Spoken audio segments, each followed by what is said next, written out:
Hi అండి, చిన్న బంగాళదుంపలు ఉంటాయి కదా, దాంతో మనం కర్రీ అయితే చేసుకుందాం. అది దాబా స్టైల్లోని ఎలా చేయాలో చూద్దాం. బంగాళదుంపలు వచ్చేసరికి కుక్కర్లో వేసుకొని ఒక 2 విజిల్ వచ్చే వరకు బాయిల్ చేసుకోవాలి. తొక్కలు తీసుకొని ఇలా ఫోర్క్ తోటి ఘాట్లు పెట్టుకోవాలి. అలా పెట్టుకోవడం వల్ల మనం ఇలా ఫ్రై చేసుకున్నప్పుడు చక్కగా ఉప్పు కారం అన్నీ బంగాళదుంపలకి పడతాయి. తర్వాత స్టవ్ మీద బ్యాండి పెట్టుకొని 1 టేబుల్ స్పూన్ ఆయిల్ వేసుకొని స్టవ్ ఆన్ చేసుకోవాలి. దీనిలోని కొంచెం ఉప్పు పసుపు వేసుకోవాలి. ఈ రెండు వేసాక మీడియం ఫ్లేమ్లోని ఈ బంగాళదుంపలు వేసి ఒకసారి ఫ్రై చేసుకోవాలి. ఇలా ఫ్రై చేసుకోవడం వల్ల చక్కగా బాగుంటుంది, విరగకుండా ఉంటాయి దుంపలు మనం కర్రీలో వేసినప్పుడు. అదే బ్యాండీలోని 3 టేబుల్ స్పూన్ ఆయిల్ వేసుకొని బిర్యానీ ఆకు, లవంగాలు, చెక్క ఇవన్నీ వేసుకొని ఫ్రై చేసుకోవాలి. అలాగే జీలకర్ర కూడా వేసుకోవాలి. ఇవి వేయడం వల్ల గరం మసాలా సామాన్లు మంచి ఫ్లేవర్ ఉంటుందండి కర్రీ అయితే. అల్లం వెల్లుల్లి కూడా దంచి వేసుకోవాలి. పేస్ట్ ఉంటే పేస్ట్ వేసుకోవచ్చు. నేను ఉల్లిపాయలు వచ్చేసరికి 3 ఉల్లిపాయలు మీడియం సైజ్ అయితే తీసుకొని చిన్న చిన్న ముక్కల కింద కట్ చేసుకొని వేసుకుంటున్నాను. ఇది గోల్డెన్ బ్రౌన్ కలర్ వచ్చే వరకు చక్కగా ఫ్రై చేసుకోవాలి.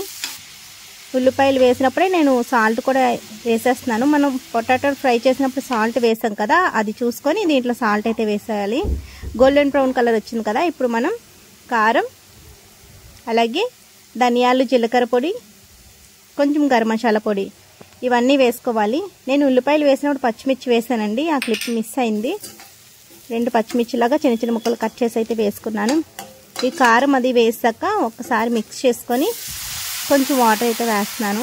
మనం దాబా స్టైల్లో చేస్తున్నాం కదండి, మరింత టేస్ట్ రావడానికి కొంచెం పెరుగు అయితే యాడ్ చేస్తున్నాను. పెరుగు వేసే ముందు కొంచెం వాటర్ అయితే వేస్తాను, ఎందుకంటే మనం పెరుగు వేసాక ముక్కలు ముక్కలుగా ఉండకుండా ముందు వాటర్ వేసేసి తర్వాత పెరుగు వేసినట్లయితే మనం చక్కగా కలిసిపోతుంది గ్రేవీ అంతా.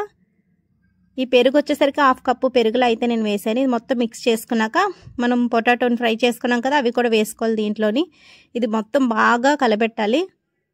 చక్కగా బంగాళదుంపలకి ఉప్పు కారం అన్నీ పట్టేటట్టు చక్కగా మిక్స్ చేసుకోవాలి మొత్తం.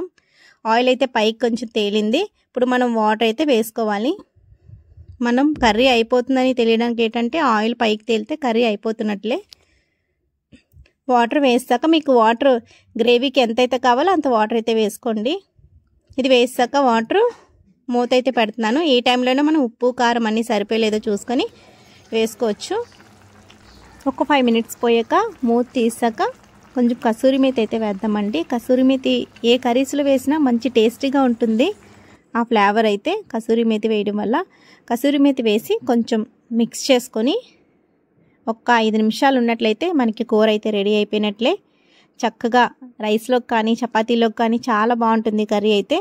ప్రతి ఒక్కరూ ట్రై చేయండి. మనం చిన్న బంగాళదుంపలు వేసాం కదా, దీని ప్లేస్లోని పెద్ద బంగాళదుంపలు కూడా వేసుకోవచ్చు. సేమ్ ప్రాసెస్లో చేసుకోవచ్చు. మనకి నూనె పైకి తేలినట్లయితే కర్రీ అయితే రెడీ అయిపోయినట్లే. చూసారా, నూనె అయితే పైకి తేలింది, కర్రీ రెడీ అయిపోయినట్లే. లాస్ట్లోని కొత్తిమీర యాడ్ చేసుకొని స్టవ్ ఆఫ్ చేసుకున్నట్లయితే వేడి వేడి అన్నంలో కొంచెం ఆలు కర్రీ వేసుకొని తిన్నట్లయితే అబ్బా భలే రుచిగా ఉంటుంది. తప్పకుండా ప్రతి ఒక్కరూ ట్రై చేయండి కర్రీని. అలాగే మీరు ఎవరైనా ట్రై చేస్తుంటే నా కమెంట్ సెక్షన్లో తప్పకుండా కమెంట్ చేయండి. అండ్ ఈ వీడియో నచ్చితే ప్లీజ్ ఒక లైక్ చేసి మీ ఫ్రెండ్స్ అండ్ ఫ్యామిలీ మెంబర్తో షేర్ చేయండి. Thanks for watching. బాయ్.